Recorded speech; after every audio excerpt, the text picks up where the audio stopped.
Israeli वज़ीर-ए-आज़म Netanyahu के खिलाफ करप्शन केसेस की समाअत करने वाले जज की ट्रैफिक हादसे में हलाकत ने कई सवालात खड़े कर दिए। सवाल ये पैदा होता है कि क्या ये हलाकत महज एक हादसा था या बाकायदा प्लानिंग के तहत उन्हें मारा गया? आमिर रज़ा मेरे साथ मौजूद है, उनसे बात करते हैं। आमिर भाई, एक और जज की हलाकत, इस केस से जुड़े हुए कई लोगों की अब तक हलाकत हो चुकी है।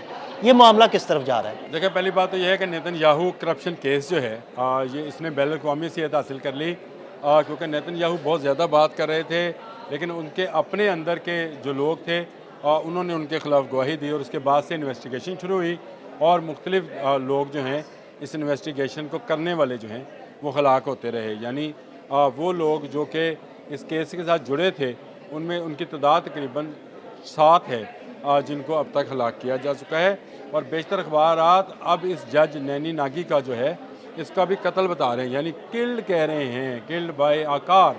ये मोटर बाइक पर जा रहे थे। देखिए, ये बेर शेबा के का इलाका था जहाँ पर ये अपनी वो हैवी बाइक के ऊपर एक मेन रोड के ऊपर जा रहे थे और अचानक से एक गाड़ी साइड रोड पर से निकलती है तो बिल्कुल एक हॉलीवुड की फ़िल्म जैसे मंज़र के साथ वो आकर चलती मोटरसाइकिल के ऊपर टकराती है। वो जो गाड़ी थी वो प्रोटेक्टेड थी बाय आयरन, ताकि उसको कोई नुकसान ना पहुंचे, उसके चलाने वाले को नुकसान ना पहुंचे। और मोटर बाइक एक तरफ जाती है और जज दूसरी तरफ गिरते हैं और गिरते ही वो जो है हलाक हो जाते हैं। ये बेनी नागी जो हैं ये किसी सूरत मान नहीं रहे थे इस केस से पीछे हटने को। अब इसके दो फ़ायदे जो हैं वो नेतन्याहू को होंगे। एक तो केस मज़ीद लंबा चलेगा और अब जो नया जज लगाया जाएगा जो कि वहाँ की सुप्रीम कोर्ट के मुताबिक होगा, अपनी मर्जी का जज लगाया जाए। ये है। बैनी नागी किसी सूरत में मान नहीं रहे थे और वो तमाम गवाहान को कटहरे में लाकर इस करप्शन के हवाले से सबूत जो है इकट्ठे कर रहे थे। यही ख़तरा था नेतन्याहू को और इसराइली जो इस वक्त इस्टेब्लिशमेंट है उसको, और उसी का खमियाजा बैनी नागी को अपनी जान देकर भुगतना पड़ा। देखें, इसराइल जो है ये गैर मुनसफ़ाना तरीके से बना हुआ नजायज़ मुल्क है और उसके अंदर जो इक़्तिदार में लोग शामिल हैं वो उसी नजायज़पन का इस्तेमाल करते हैं। वो ना सिर्फ दूसरे मुल्कों पर धौंस और धांधली जमा रहे हैं, बल्कि अपने साथ जो फ़लस्तीन के अवाम हैं मुसलमान, उन पर मज़ालम के पहाड़ तोड़ रहे हैं। लेकिन साबित ये हो रहा है कि नेतन्याहू की ज़हनीत जो है इसराइल के अंदर मौजूद जो अच्छे लोग हैं उनके भी ख़िलाफ़ है और उनको कत्ल कर रही है। वो करप्शन का एक ऐसा गढ़ है जो कि पूरी दुनिया में करप्शन फैला रहा है और इसी करप्शन को प्रोटेक्ट करने के लिए जान ले रहे हैं। तो एक फ़िल्मी अंदाज में जिस तरह से बदमाश करते हैं वही काम उन्होंने इसमें किया। माफियाज़ की तरह उन्होंने एक जज नागी को जो है हलाक किया।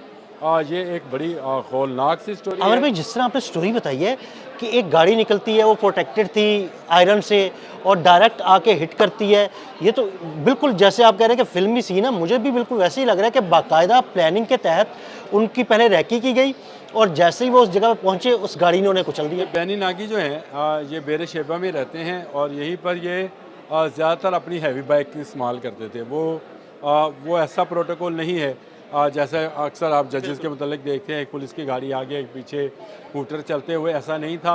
ये ज़रा दलेर आदमी था और ये दलेर आदमी जो है ये अपनी हैवी बाइक पे जा रहा था। और बिल्कुल आपने सही कहा, मुझे भी जब मैंने ये सारा मंज़र इजरायली अखबारात के अंदर भी जो कोड हुआ है वो भी ऐसे ही कोड हुआ है और उन्होंने भी ऐसे ही बताया है। हाँ, वो जो बात छुपा गए हैं वो ये कि नेतन्याहू की करप्शन केस ये बैनी नागी के पास था, ये उन्होंने कोड नहीं किया। ये दूसरे अखबारात और दूसरे अदारों ने तो कोड किया है। वो अखबारात की जो शायद सुर्खियाँ हैं उसमें ये बात वाज़िया है कि किल्ड बाय अ कार, यानी एक कार ने मार दिया, कत्ल किया है। कत्ल तो साबित शुदा है लेकिन नेतन्याहू का नाम वो छुपा रहे हैं।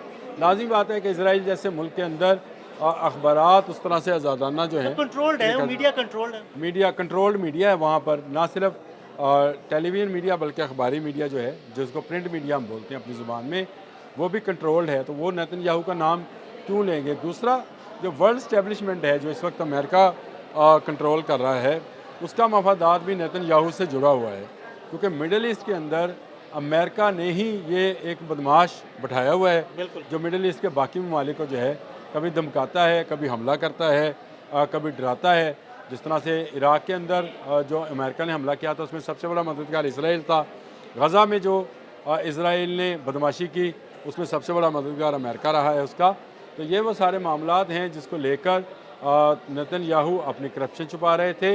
ये एक कार्टेल की तरह या एक माफिया की तरह काम कर रहे हैं और इनके इर्द गिर्द भी वैसे ही लोग हैं। इनके इर्द गिर्द कोई सियासी लोग नहीं हैं। यही वजह है कि आपको गज़ा वॉर के दौरान भी इज़राइल के अंदर नेतन्याहू के मुतल्लिक बेशुमार मुज़ाहरे किए गए, इनके ख़िलाफ़ मुज़ाहरे किए गए और इसे ज़ालिम और कसाई डिक्लेयर किया गया। लेकिन इज़राइली मीडिया जो था वो क्योंकि कंट्रोल्ड है, इनके कब्ज़े में है, इनके काबू में है। वो चंद कंपनियां वो जिनके नाम भी हम सुनते रहे हैं कि ये यहूदी लॉबी की कंपनीज़ हैं, हाँ जी। पैसा इन्वेस्ट करती हैं, वो मीडिया को भी जो है मैनेज करती हैं। और मीडिया की ये मैनेजमेंट जो है अभी तक जारी है कि देखें आपके सामने है कि एक अच्छा जज जो है जो कि इस करप्शन केस के बिल्कुल आखिर तक पहुंच चुका था, यानी अब सज़ा होनी बाकी थी, नेतन्याहू को उन्होंने हलाक कर दिया। और ये हलाकत जो है मेरा ख्याल है कि दुनिया की आंखें खोलने के लिए काफ़ी है। बहुत शुक्रिया आमिर रज़ा जी। बिल्कुल, आमिर रज़ा ने बड़ी तफसील के साथ इस सारे मामले पर रोशनी डाली और ये भी बताया कि नेतन्याहू के करप्शन केसेस की समाअत करने वाले इस जज को किस तरह टारगेट किया गया। अदील अहमद और आमिर रज़ा को इजाज़त दीजिएगा। अल्लाह हाफ़िज़। बेनी नागी जो हैं ये बेर शेबा में रहते हैं और यहीं पर ये ज़्यादातर अपनी हैवी बाइक इस्तेमाल करते थे। वो ऐसा प्रोटोकॉल नहीं है जैसे अक्सर आप जजेस के मुतल्लिक देखते हैं, एक पुलिस की गाड़ी आगे एक पीछे स्कूटर चलते हुए, ऐसा नहीं था। ये ज़रा दलेर आदमी था और ये दलेर आदमी जो है ये अपनी हैवी बाइक पे जा रहा था। और बिल्कुल आपने सही कहा, मुझे भी जब मैंने ये सारा मंज़र इजरायली अखबारात के अंदर भी जो कोड हुआ है वो भी ऐसे ही कोड हुआ है और उन्होंने भी ऐसे ही बताया है। हाँ, वो जो बात छुपा गए हैं वो ये कि नेतन्याहू की करप्शन केस ये बेनी नागी के पास था, ये उन्होंने कोड नहीं किया। ये दूसरे अखबारात और दूसरे अदारों ने तो कोड किया है। वो अखबारात की जो शह सुर्खियाँ हैं उसमें ये बात तो वाज़िया है कि किल्ड बाय अ कार, यानी एक कार ने मार दिया, कत्ल किया है। कत्ल तो साबित शुदा है लेकिन नेतन्याहू का नाम वो छुपा रहे हैं। लाज़मी बात है कि इसराइल जैसे मुल्क के अंदर अखबारात उस तरह से आज़ादाना जो है कंट्रोल्ड है, मीडिया कंट्रोल्ड है। मीडिया कंट्रोल्ड मीडिया है वहाँ पर, ना सिर्फ टेलीविज़न मीडिया बल्कि अखबारी मीडिया जो है जिसको प्रिंट मीडिया हम बोलते हैं अपनी ज़ुबान में, वो भी कंट्रोल्ड है। तो वो नेतन्याहू का नाम क्यों लेंगे। दूसरा, जो वर्ल्ड इस्टेब्लिशमेंट है जो इस वक्त अमेरिका कंट्रोल कर रहा है उसका मफादात भी नेतन्याहू से जुड़ा हुआ है, क्योंकि मिडल ईस्ट के अंदर अमेरिका ने ही ये एक बदमाश बैठाया हुआ है जो मिडल ईस्ट के बाकी ममालिक को जो है कभी धमकाता है, कभी हमला करता है, कभी डराता है। जिस तरह से इराक़ के अंदर जो अमेरिका ने हमला किया था उसमें सबसे बड़ा मददगार इसराइल था।